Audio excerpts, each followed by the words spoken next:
আমার ছোট্ট ইউটিউব চ্যানেলে সকল বন্ধুকে স্বাগত। তো আজকে আমি বাঁকুড়া জেলার একটি গুরুত্বপূর্ণ স্থানের বিষয়ে ভিডিও বানাচ্ছি। তো এই গুরুত্বপূর্ণ স্থানটির নাম কি এবং কি কারণে এই স্থানটি এত গুরুত্বপূর্ণ, এই সমস্ত তথ্য জানানোর জন্যই আমার আজকের এই ভিডিও। তো এই গুরুত্বপূর্ণ স্থানটির সম্বন্ধে সমস্ত তথ্য জানতে হলে আমার এই ভিডিওটি শেষ পর্যন্ত দেখুন। ভিডিওটি সম্পূর্ণ দেখার পর ভালো লাগলে লাইক, শেয়ার ও কমেন্ট করে দেবেন। এবং আমার এই চ্যানেলটিতে যদি নতুন দর্শক হিসাবে এসে থাকেন তাহলে অবশ্যই আমার এই চ্যানেলটিকে সাবস্ক্রাইব করে সাথে ও পাশে থাকবেন। তো চলুন শুরু করি তো ভিডিও।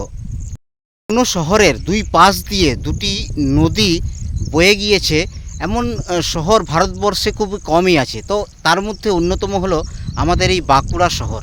তো বাঁকুড়া শহরের দুই পাশ দিয়ে দুটি নদী বয়ে এসে ঠিক একটা জায়গায় মিলিত হয়েছে। তো এই বাঁকুড়ার দুই পাশ দিয়ে বয়ে যাওয়া দুটি নদী কি? দুটি নদী নয়, একটি হলো নদী যেটি হলো গন্ধেশ্বরী, আরেকটি হলো দ্বারকেশ্বর যেটি নদ। এই দ্বারকেশ্বর নদ এবং গন্ধেশ্বরী নদী বাঁকুড়া শহরের দুই পাশ দিয়ে বয়ে এসে ঠিক বাঁকুড়া শহরের নিকটবর্তী যে ভূতেশ্বর গ্রাম রয়েছে সেই ভূতেশ্বর গ্রামের শেষ প্রান্তে ঠিক একটা জায়গায় মিলিত হয়েছে এবং সেটা মিলিত হয়ে দ্বারকেশ্বর নদ নামেই সেটা বাকি সেন্দ্রা ওইদিকে প্রবাহিত হয়েছে। আর ওই স্থানটিকে ওই জন্য দৈমোহনা ঘাট বলা হয়। এরপর আপনাদেরকে দেখাচ্ছি ঠিক কোন দিক থেকে কোন নদীটা ঠিক এসেছে। আমি যদি এই ভূতেশ্বর গ্রামের দিকে মুখ করে দাঁড়াই তাহলে আমার যে বাঁ দিক দিয়ে রয়েছে, বাঁ হাতটা এই দিক থেকে এসছে দ্বারকেশ্বর নদ। আর আরেকটা যদি আমি ভূতেশ্বর গ্রামের দিকে মুখ করে দাঁড়াই এবং এই দিক থেকে এসছে, ডান দিক থেকে এসছে আপনার গন্ধেশ্বরী নদীটা দিয়ে ঠিক এই জায়গাটাতে মিলিত হয়েছে। এর পরবর্তী ভিডিওর পরবর্তী অংশে ঠিক মিলিত হওয়ার জায়গাটি দেখাবো, কারণ এখন জল কম রয়েছে, ওই কারণে আপনি পরিষ্কার বুঝতে পারবেন ঠিক কোন স্থানটিতে এই দুটো নদী এসে মিলিত হয়েছে। তো এই স্থানটি অত্যন্ত একটি গুরুত্বপূর্ণ, বাঁকুড়া জেলার একটি গুরুত্বপূর্ণ স্থান। আর এই স্থানটি সম্বন্ধে সমস্ত তথ্য এই ভিডিওতে আপনারা দেখতে পাবেন এবং জানতে পারবেন। তো শেষ পর্যন্ত অবশ্যই ভিডিওটি দেখবেন স্কিপ না করে।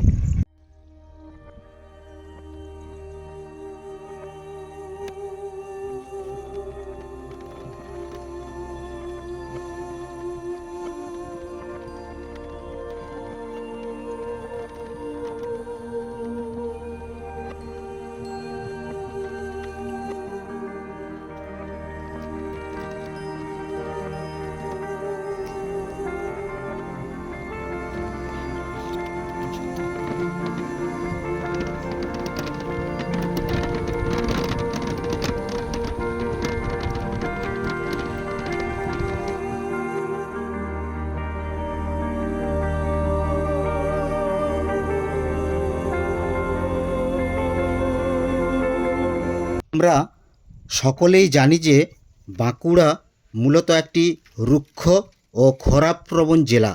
এই জেলায় গড় বার্ষিক বৃষ্টিপাত ভালো হলেও মোট বৃষ্টির প্রায় ৮০% হয় বর্ষার ৩ মাসে। ফলে বছরের বাকি সময় দ্বারকেশ্বর নদ ও গন্ধেশ্বরী নদী দুটি সম্পূর্ণ শুকিয়ে যায় এবং তীব্র পানীয় জল ও সেচের জলের সংকট দেখা দেয়।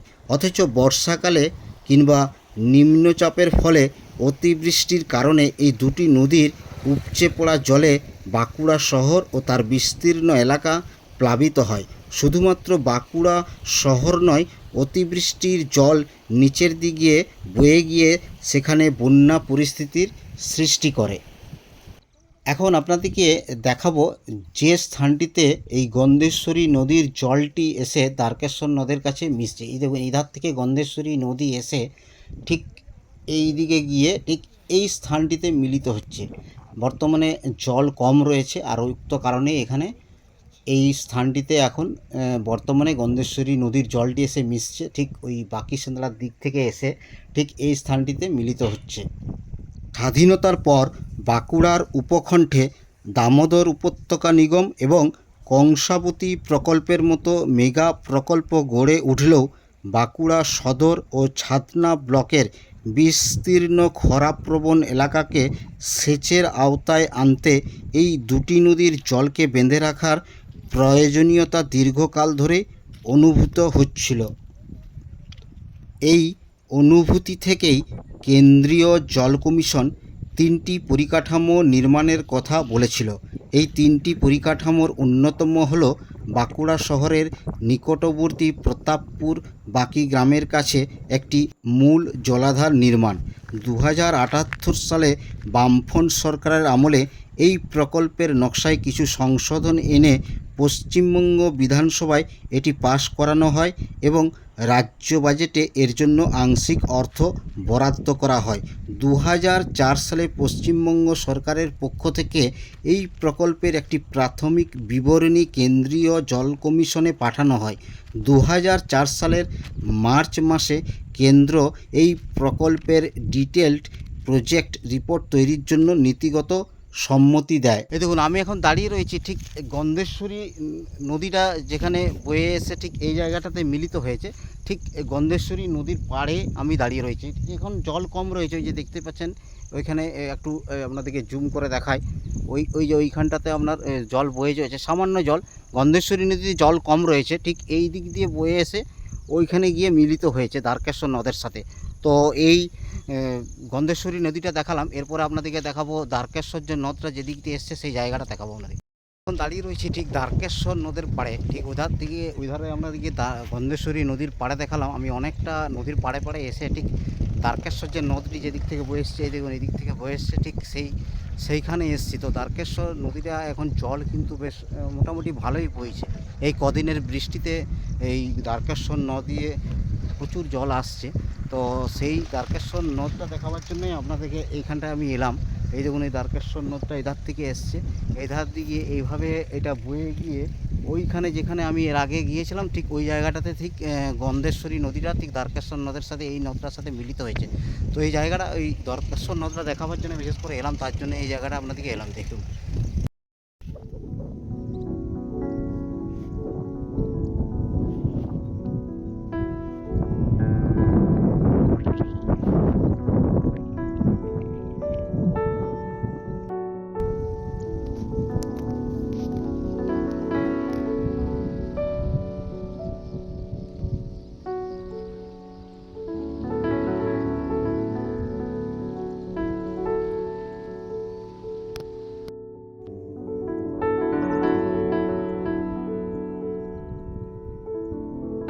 বিধানসভায় পাশ হওয়া সত্ত্বেও বিগত 1.5 থেকে 2 দশক ধরে প্রকল্পটি বাস্তবায়িত করা যায়নি। বাস্তবায়িত না হওয়ার পিছনে অবশ্যই নির্দিষ্ট কিছু কারণ রয়েছে। কারণগুলি ভূমি অধিগ্রহণ ও পুনর্বাসন জটিলতা। পুরাতন নকশা অনুযায়ী কাজ করলে অন্তত 5টি গ্রামের বাসিন্দাদের সম্পূর্ণ উচ্ছেদ ও পুনর্বাসন দেওয়ার প্রয়োজন ছিল, যা বড় রাজনৈতিক ও সামাজিক বাধার সৃষ্টি করে। দ্বিতীয় কারণ বিপুল আর্থিক ব্যয় ও কেন্দ্রীয় ছাড়পত্র। দোমোহনা ঘাটে চেক ড্যামে তৈরির জন্য যে প্রকল্প, তার জন্য প্রাথমিক ব্যয় ধরা হয়েছিল প্রায় 3,552 কোটি টাকা। বিপুল এই বাজেটের কারণে রাজ্য ও কেন্দ্রের মধ্যে আর্থিক অনুদান এবং পরিবেশগত ছাড়পত্র পাওয়ার ক্ষেত্রে ফাইলটি দীর্ঘদিন আটকে ছিল।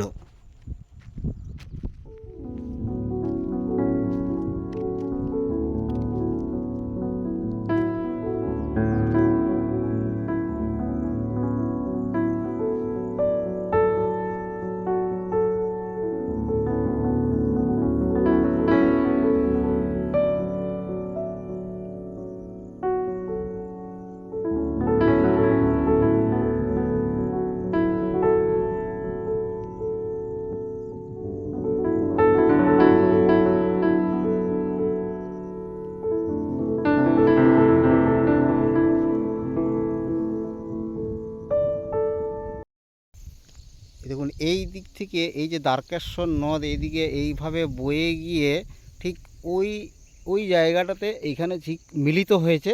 গন্ধেশ্বরী নদীটা এই ধার থেকে এসছে, আর দ্বারকেশ্বর নদীটা এই ধার থেকে এসে এই জায়গাটাতে মিলিত। এই জায়গাটা দেখুন বিস্তীর্ণ, এই জায়গাটা প্রচুর জায়গা, এটা জুম করে দেখায়। এইখানটাতে এই জায়গাটাতে ঠিক একটি চেক ড্যাম হওয়ার কথা ছিল এই জায়গাটা।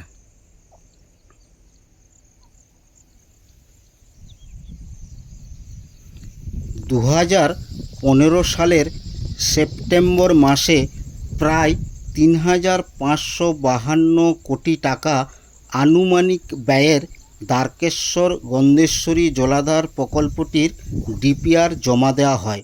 বর্তমানে 2025 সালে জাপানি প্রযুক্তির সহায়তায় প্রায় 3,000 কোটি টাকার একটি সংশোধিত নদী পুনরুজ্জীবন ও ড্যাম পরিকল্পনা নিয়ে নতুনভাবে সমীক্ষা ও তৎপরতা শুরু হয়েছে, যা স্থানীয় বাসিন্দাদের উচ্ছেদ না করে বাস্তবায়িত করার লক্ষ্য নেওয়া হয়েছে।